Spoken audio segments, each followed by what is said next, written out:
Good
morning.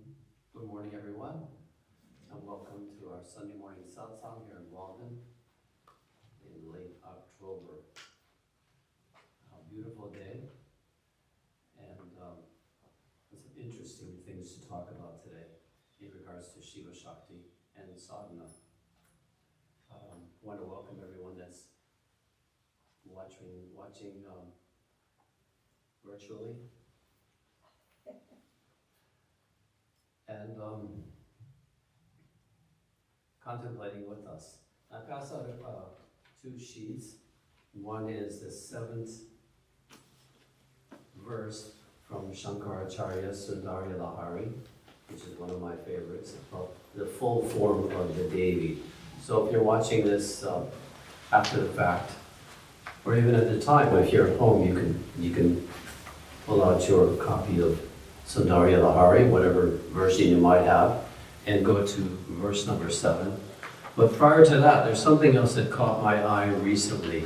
And the central theme of this little discourse is the essence of sadhana.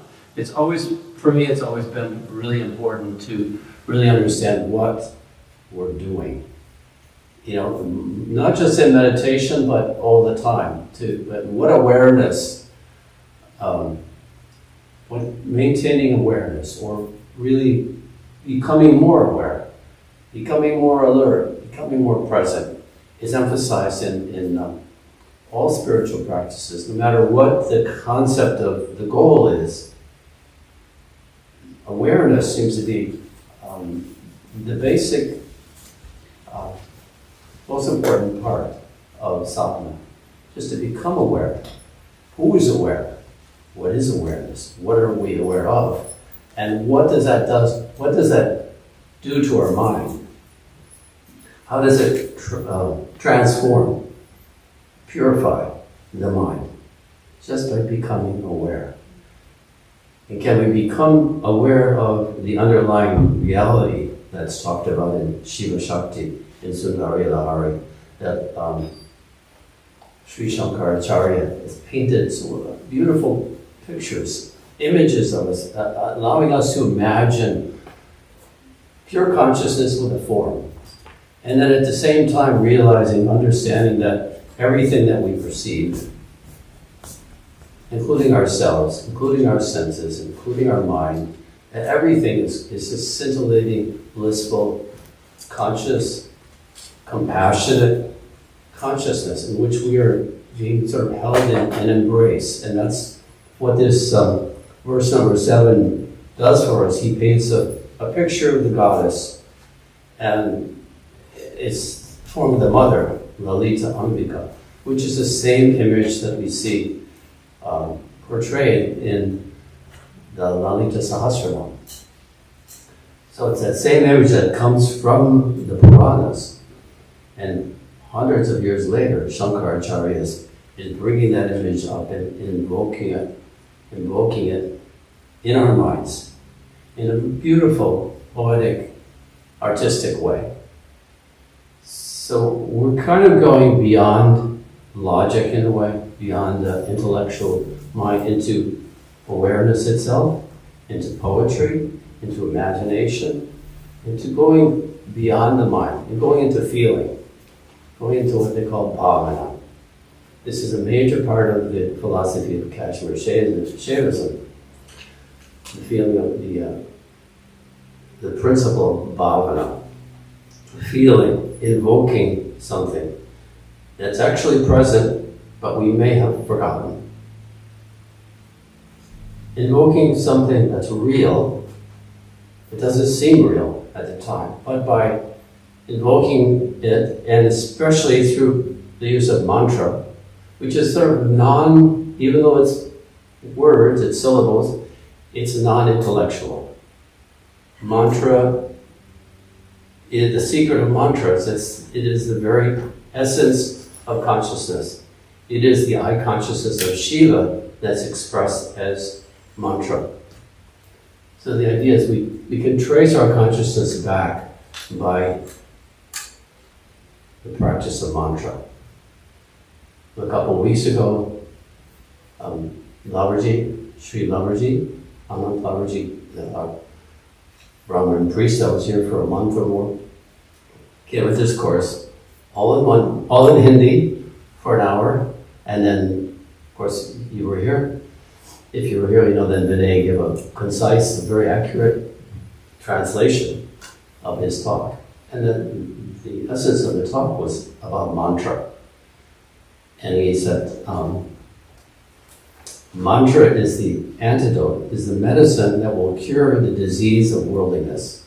Bhava Roga, the disease of bhava, or false existence in a way. Thinking on the body, thinking unlimited, thinking that this is all there is. And with that space in which that pure consciousness that we're talking about, that we're trying to invoke, understand, experience, our own true nature is covered, but the limited nature is very much present, and we identify with it. That's Bhava Roga, as he described it. And we may not even know we have this disease. Right? That's the whole tricky part about it. We don't really know there is a disease. We don't know there's a sickness. But we become aware of it through the grace of the Guru, through the teachings of these different sages. So if you're here, you might see that the sheet in front of you, not the verse 7, but one prior to that. There's two things here that we have in common. One is verse 7 from Sundari Lahari, in this first part of the book. As you may know, the first 40 verses is called Ananda Lahari. It's waves of bliss. So Baba Gurudev said recently, we should know that this world is waves of bliss. And that we have so much potential. And we can participate in this awareness, and our life can be full of waves of bliss. We have so much capacity to give that in every moment, to become aware of that. So it's really about this awareness, non-mental awareness, presence. And presence is Shakti. It is the Guru. It is the mantra. So we just become present, just simply aware, no matter what's happening. So it's quite amazing. And then there comes this awareness if we practice sadhana. And that's why I brought this image from Rumi with me today. I found this a while back, and I hadn't presented it, hadn't brought it forth into a talk or a discussion, but it's about, let's see, here it is. It's about a man, a person, who is, we'll read what it says here, on the bank of a stream. So first we picture a stream. There's three elements in this metaphor, in this story. On the bank of a stream, imagine a stream flowing nicely. The water is blue, it's clear, it's pure, it's clean. And it's making its noise. There was a high wall. So there's a high wall next to the stream. So if you walk up to the stream, you might not see it, you're not aware of it. And on top of the wall, a sorrowful, thirsty man. So we have the three elements, the stream, the wall, the person, right? The wall hindered him from reaching the water. So you could say it's a well, or it's a stream, but there's a wall there. He was in distress for water, like a fish. So he's very thirsty, he wants to get close to the water. Now we can imagine what the water must represent here, right? So this is a poem of Rumi, and we can see there's a parallel between Rumi and, amazingly, Sri Shankaracharya. And both are telling us to visualize the consciousness that we've lost. Invoke her, long for her. So the longing, the mumukshutva, one of the qualities of a devotee, important qualities like viveka and vairagya, discrimination, detachment. With that, Shankaracharya says, longing for liberation is extremely important because it keeps us pushing us to be aware, to use the tools that we have to use, in particular mantra. So we have this scene, right? There's a stream, there's a wall, there's a person. And he's very thirsty and he wants to get close to the water. So suddenly he throws a brick into the water. Because what's he doing? He's reducing the size of the wall. He's doing two things. He's throwing a brick into the water. And the noise of the water comes to his ears like spoken words. He hears the noise. He hears the noise of the brick, and to him it's like a spoken word from the water, like the water is speaking to him. So there starts to be a relationship, a dialogue, right? Like birds. So here's the commentary. Now this is from a very long work called Masnavi. So it's a Sufi poem, six parts, 25,000 verses. But we have this image here. So, like the spoken words of a sweet and delicious friend, the noise of the water made him drunken, as though it were wine. From the pleasure of hearing the noise of the water, that sorely tried man began to hurl and tear off bricks from that place. You've got this image, right? Throwing the bricks in the water. Like a crazy man, he's throwing the bricks in the water. Are we like that a little bit? Is this a picture of sadhana? Is this a picture of your sadhana at all? You imagine that you've been throwing bricks, you've been tearing out bricks from the wall that separates you from And how have you been doing that? Is this through practice, through detachment, getting rid of parts of your personality or negative thoughts and ego? You've been throwing these bricks in the water, so you're getting closer to the water, and you're getting more and more excited. In the Vivekachudamani, Shankaracharya says, it's not just by saying I'm rich, I'm wealthy. You have to find the trunk of wealth in the ground. You have to first find it, then you have to dig around it, and there's the sound of the shovel hitting the chest. And you get more and more excited. And so there's rasa that starts to happen just by proximity, just by knowing that it's there. And then finally you have to open it, you have to take the treasure out, and you have to enjoy it. Put the malas on, put the crown on your head, whatever it is. Or go and trade it in. So you have this wealth and you're able to enjoy it. So the idea of the wealth being there, but it's on the other side of the water. Water is there. So anyway, this is why I brought this here today. So the water was making a noise, that is to say, it was crying. The water's crying. Rumi has the water crying now. Hey, what's the advantage to you of this hurling a brick at me? Consciousness is saying. The thirsty man said, "O water, I have two advantages. I will not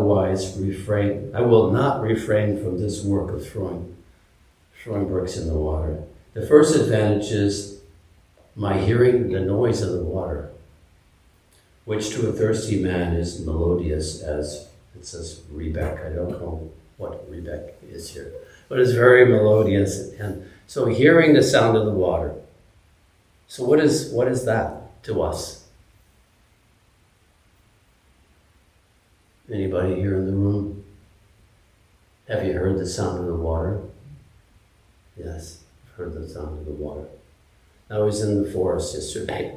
There's an example, it's like a very practical example. We're talking about awareness, right? We're talking about what is the water. I think we need to really contemplate this image, the stream, the bricks, the man, the longing, the communication. The water is speaking to them in some way. The splash from the stream, the splash from throwing a negative thought or a habit or a criticism, something that doesn't need to be said. Just throw it in the water instead of expressing it. Letting go of something that's been holding us back for a long time. And then when that happens, we're just simply letting go of thought itself in a moment, in a forest.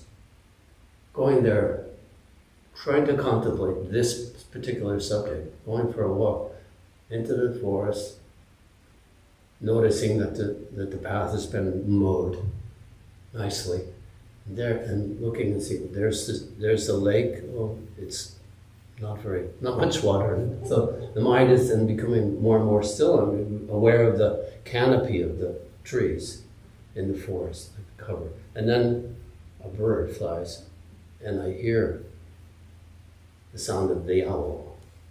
And the sound is, who cooks for you? Who cooks for you? Who cooks for you? And just be kind of very still and just appreciating that moment and feeling, sort of tasting that nectar of that moment.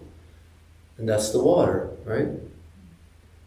The Shaivism says every moment, Spandakarika says, every moment there's an opportunity for this kind of rasa, this sort of tasting the water, hearing the voice of the water.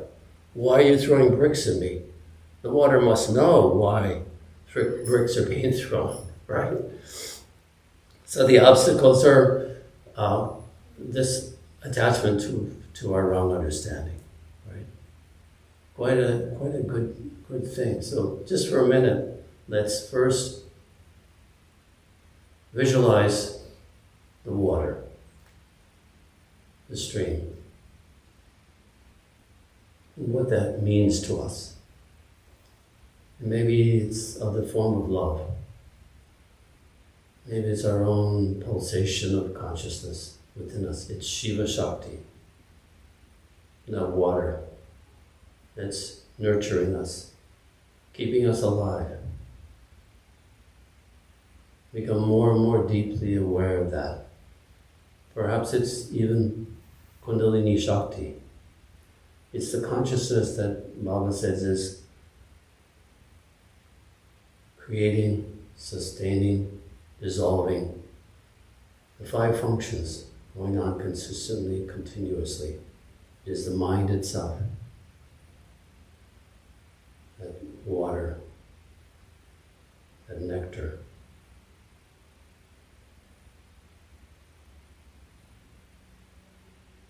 I feel the longing for that, the closeness with that, the intimacy, the communication, the communion.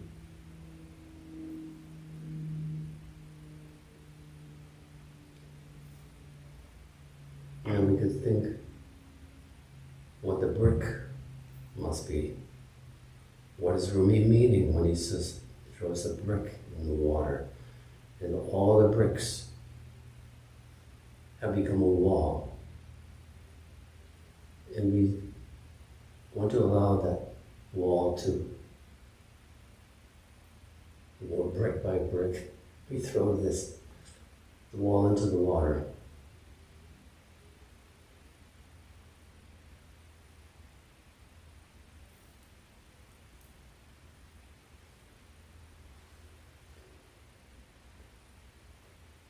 Remember that the man is throwing the bricks in the water, and he said there are 2 advantages of me throwing the bricks in the water. The first is I can hear your voice. He begins to have a rapport such that he feels he can converse with the water. He can hear the water. The second advantage is that the wall becomes lower. The wall becomes smaller. It is not such a barrier. The barrier is being reduced through the practice of sadhana, through the practice of listening, which is the awareness of mantra within us. It was recommended that in order to get over bhava roga, we practice mantra like Shukaram, day and night. In a way, we lay down almost like a baseline of mantra in our life. And it protects us. Mantra is that which protects the one who repeats it. So that we're already in a space of awareness, and we continue to reduce the size of the wall by continually offering to the water these bricks.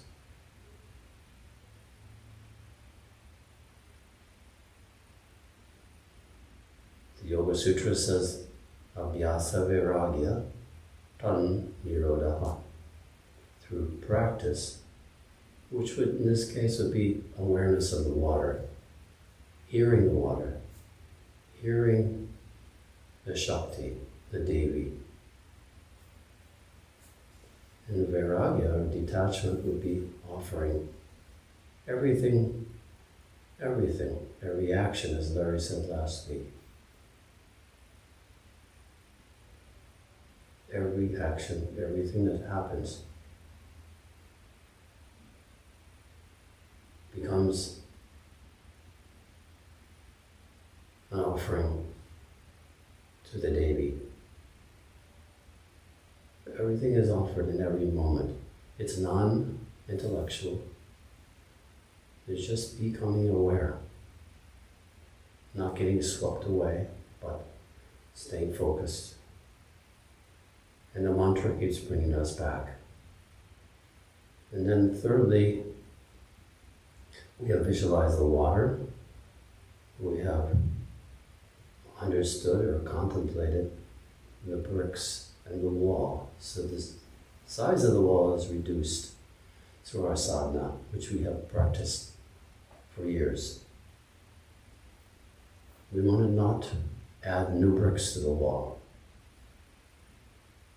Give up ego, give up selfishness, criticism.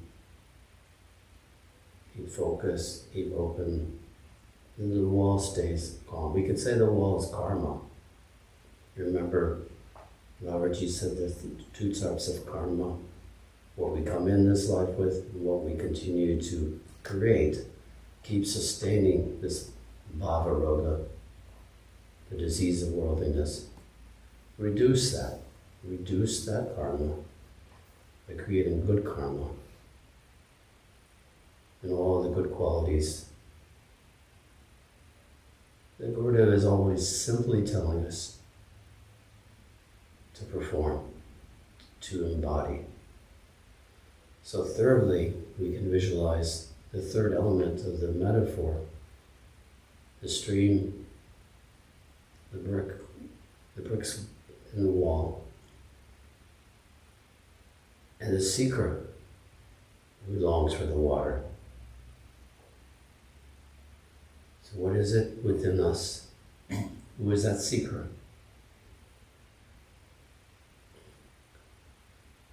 So we contemplate our own I consciousness, that aham, that union of Shiva and Shakti. It is the heart that longs. It is the heart that is Shiva and Shakti. So the water and the seeker are the same.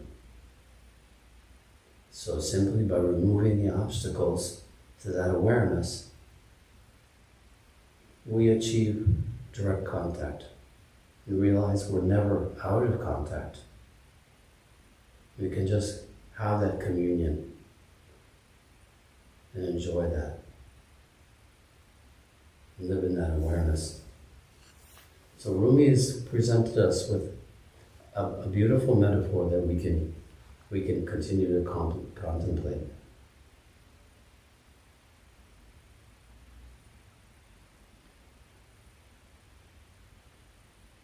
The Shankaracharya, in the 7th verse, which you have in front of you, has painted, before this Shankaracharya presented that he slowly brings this image forward of the Devi as Lalita Ambika. Somehow Shankaracharya felt the need, after having organized a lot of Vedic thought and created organized a system of Vedanta, the end of the Vedas. And it's non-dual. And to some it must have felt unattainable, like just meditating on yourself as Brahman. The world is unreal was the basic teaching that he taught. But then he taught this Sundari Lahari, which we've been contemplating for a while. A completely different change of pace, like Rumi's. Like Rumi's imagery and his poetry in this beautiful way. So we'll go directly to this verse.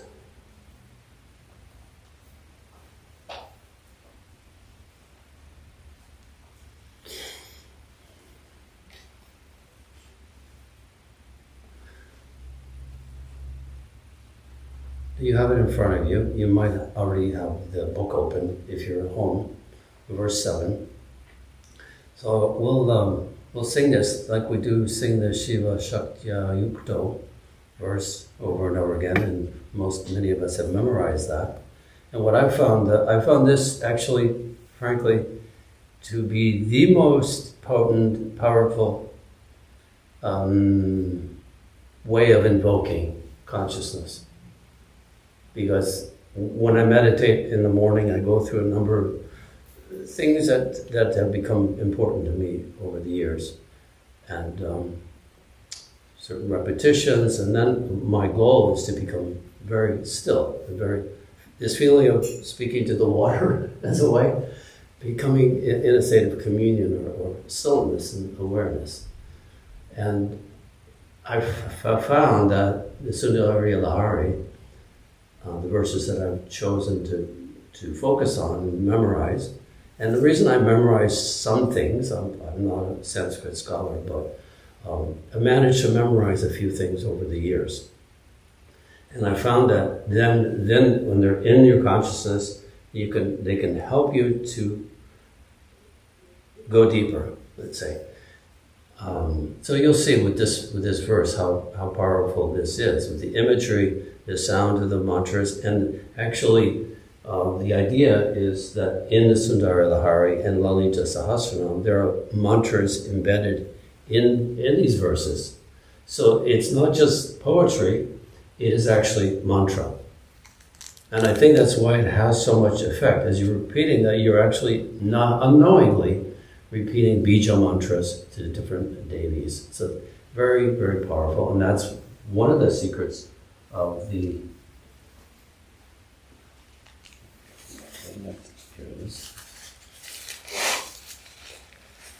Lalita Sahasranam. So you're repeating 1,000 names, and as you practice it more and more, it begins to roll off your tongue amazingly. There's so many secrets in it, and as you look at the commentaries, all the names themselves have a lot of different significance and sources and everything, and that's a whole study in itself, a lifetime of study. But as you're repeating it, it's having a magical effect. And that's the idea that purifies. It's reducing the bricks in the wall. That's it. It's reducing it without much effort at all. So I'll sing a verse. We've done this before. So let's do this together. Call and response. Kwana kanchi dhamma. Kwana kanchi dhamma. Karikalava kumbhastananata. Karikalava kumbhastananata. Now do the whole verse. Kwana kanchi dhamma. Karikalava kumbhastananata. Second line. Parikshina madhye. Parikshina madhye. Parinata sada shadas chandravadana. Parinata shadas chandravadana. Parikshina madhye. Parinata shadas chandravadana. Third line. Dhanurbanam pasham. Dhanurbanam pasham. Shurni api dandana karatade. Shurni mapi dandana karatade. Fourth line. Purastat astamna. Purastat astamna. Puramatitu aho purushika. Puramatitu aho purushika. Let's try the whole thing together. Vanakanchi dhamma. Karikalava kumbhastananata. Parikshina madhye. Parinata sadas chandravadana. Dhanurbanam pasham. Shurnimapi dadana karatade. Purastat astamna. Puramatittulaho Purushika. Good. You can see the lovely sound of it, and I've written the words at the bottom here, a little bit of a translation. We can start with the last line in our understanding it, because the idea is Shankaracharya on our behalf is saying, may she be before us. In other words, may we become aware of pure consciousness fully. May we fully, like amazingly, may we be fully aware of our true nature, and that the universe is pure consciousness, blissful consciousness. May she be before us. May she present herself. May she manifest. Just like in Navaratra, where the Devi is being invoked. In the same way that the man in Rumi's poem is saying, may I become aware, may I hear you, may you speak to me, may that wall become smaller. So may she be before us. Oh, the destroyer of three cities, the past, the present, and future, all the threes, past, present, and future, seer, seeing, seen, many, many different examples of that. May she be before us the pride of Lord Shiva, who is the destroyer of the three cities, destroyer of a demon, destroyer of all limitation. May she, who is the pride of Shiva, and the other translation that we see here is that may she be the eye consciousness of Shiva. So remember when we talk about Shaivism as Prakasha, which is light or being, which is Shiva, and that's our own state. There is being, and then there's awareness of being.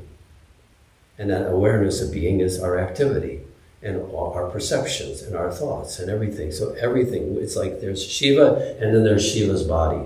There's Shiva's awareness. So she is here being described in a very sort of lofty way, in a sense. She is the I consciousness, the I sense, the aham of Shiva. She is my aham. So I am, and I feel myself to be. And that feeling myself to be is everything I experience. So go back to the woods, right? Everything that I'm perceiving is this I consciousness, this aham of Shiva. May she become present to us. May we become aware of that. So it's as simple as our being and becoming aware of our own blissfulness without the obstruction of the wall, right? Kwanat Kwanchi Dhamma, with a jingly, so he's presenting her now, right? May she become present to us, the one who wears a waistband that has bells on it. Not only does she have bells on her ankles. So now he's invoking the vision of this Devi fully. The first time in Lalita, in the Sundari Lahari. Before that he's talked about the dust of the feet and then the feet and so on. And now he's giving me a full view of the Devi. So we hear her coming. Now we can go back to the water. He hears the water, right? The brick goes in the water. And so he hears her. So here the Devi wears this waistband that has bells on it. And she has bells on her ankles. So she walks and you hear her coming. And this waistband, the bells, is meant to invoke the idea of power of sound. So remember, this is an image of the entire universe. It's not just something that we're meant to imagine, although we can use this for meditation purpose. We can have the picture of the Devi in front of us. But the idea is that we become aware of her. She presents herself to us. May our awareness open up to the extent that we hear the bells on her waistband. And that can be any experience that we have. It's just the awareness, the subtlety of our awareness. With breast curve, so then we the waistband she's wearing, and then she has breasts curved like the head of an elephant cub. So describing the breasts of the Devi. Remember now, it says bringing in the idea of Lalita Ambika, the mother, the playful mother. So the idea of the female form being the mother. So this Devi, this pure consciousness, is the mother of the entire universe. So we've gone from this simple image of the stream that the devotee is longing for. He's throwing the bricks in the water. But here, the image is much bigger, much broader. It's the entire universe.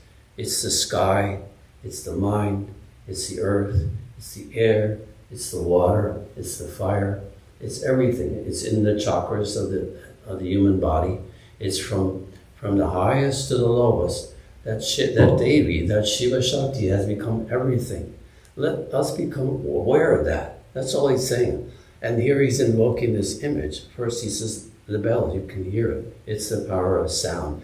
In the 50 letters of the alphabet are meant to be the essence of creation. It's through these bija mantras, through this power of sound that the universe is emanated from she herself, from the Shakti. She's at the highest level and she's manifesting all this every moment, now. Maybe become aware of her in that way. And she has breasts, and the breasts are like the elephant cub's head, which we may not know about, but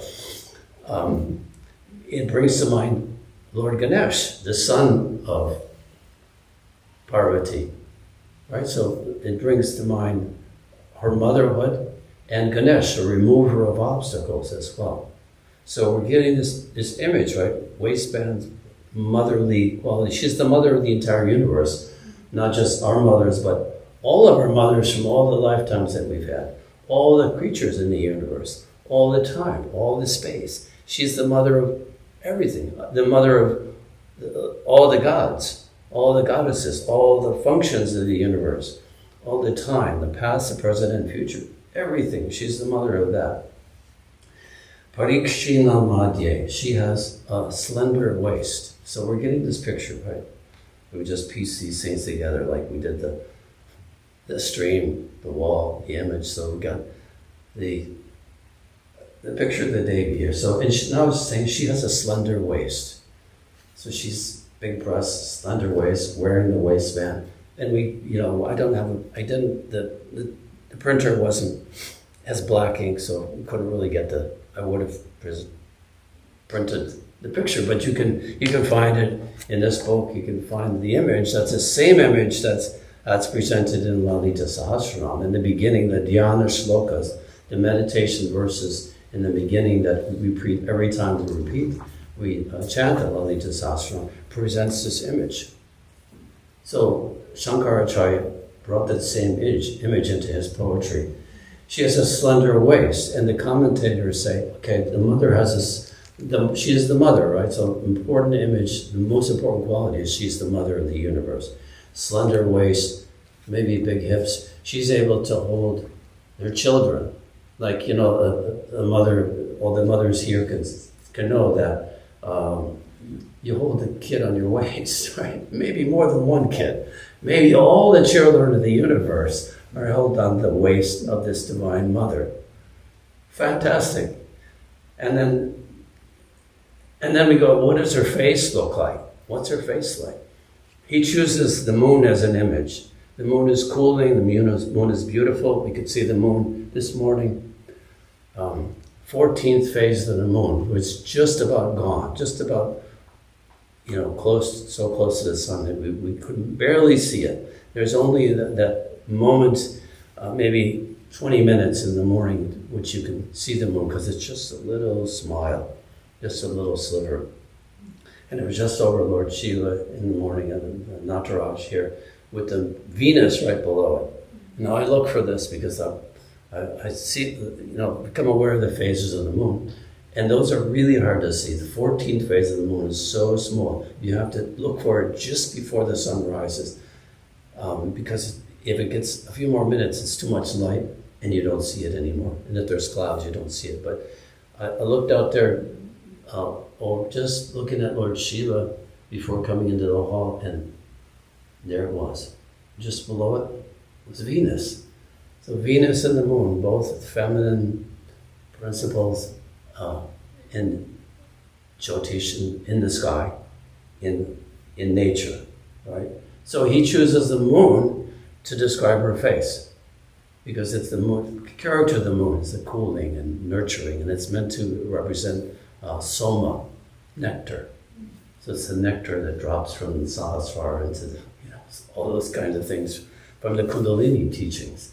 So the moon manifestation we're talking about here is the full moon. It says, Parinatas Shadas Chandra Vadana. Her face is resembling the autumn full moon, which we just had recently. And this big orange full moon that we see rising. Just as the sun is setting, the moon is rising and it comes up. So her face is like that. So these ideas of broadening our outlook, not making it too personal, but just using that personal image as a way of remembering her. Remember that the word bhavana, remembering something that does exist that we've forgotten. That's real. We're using our creative imagination to invoke something. We're not invoking this image necessarily. It's a tool, it's a method, and we're invoking the awareness of pure consciousness. May she be before us, this I consciousness of Shiva, which is our own aham. So anyway, so it goes like that. So she has a face resembling the autumn moon. So when we see the full moon now, we're in somebody that's interested in Lalita Sahasranam is captivated by the Sundarya Lahari. Begin to think, oh, when I see the moon, I think of the Devi. When I see the color red in the sky, I think of the Devi. When everything basically reminds you. It's maybe a little crazy, but that's how it works. And then very, very importantly, Danur Barnam Pasham, Shrini Api, the bow, the arrows, the noose, and the goad. We don't really have time to talk too much about these, but there's 4. What does she hold in her hands? We've got the bells, we've got the breasts, we've got the waist, we've got the face like a full moon. And now next is, what's she holding? She has 4 arms. She's holding a bow, like a bow and arrow, like Lord Rama. So she's carrying weapons, right? She's not just the mother, but she's not just the source of the universe. She's the protector of the universe. She has weapons in her hands. And we see from Shanipat that she's engaged in warfare with who? Bandasura, the ego. All right, so she's knocking that wall down. You go back to the Rumi image, right? The bow. So the bow is the mind. The mind is over here at the bow. It's made of sugar cane. It brings the idea of sweetness. The mind can be sweet, but it still can shoot arrows. And what kind of arrows does it shoot? The sheath, what is it called? The quiver. The quiver is in the front right hand, and that is arrows, which represent sense objects, and the senses themselves. And they are flower arrows. So we're attracted to the flower arrows, which are the sense objects, and maybe too much attraction to the sense objects reinforces the law, right? So they're separate in her hands.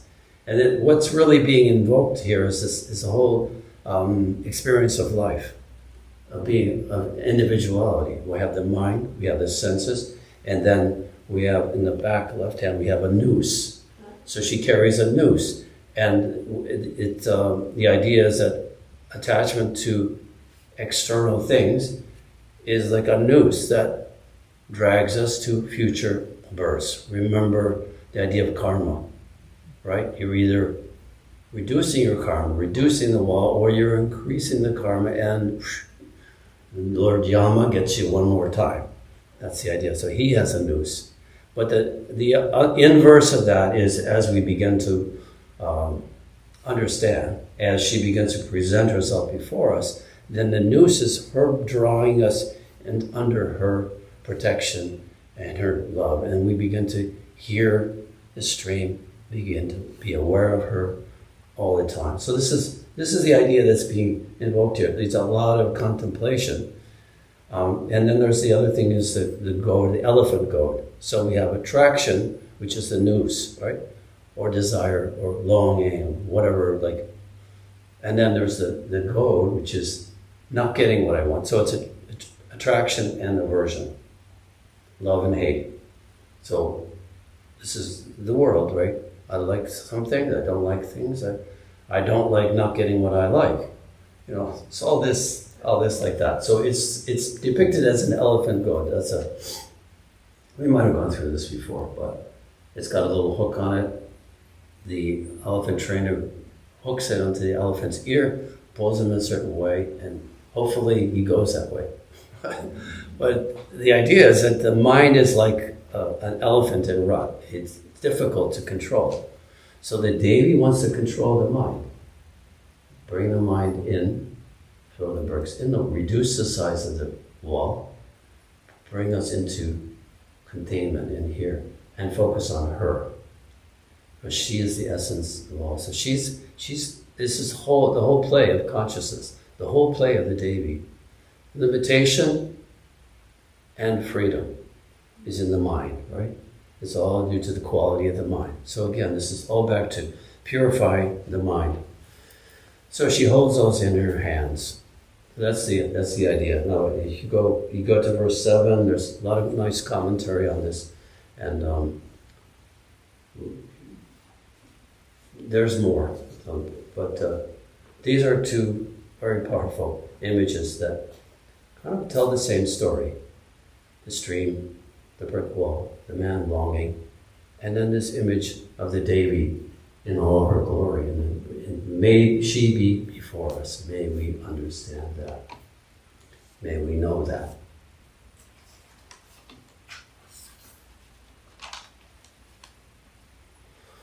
Om Purnamada Purnamidam Purnat Purnamudasyate Purnasya Purnamadaya Purnameva Vashishyate.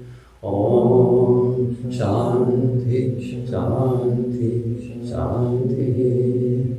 Sadhgurnath Maharaj Ki Jai.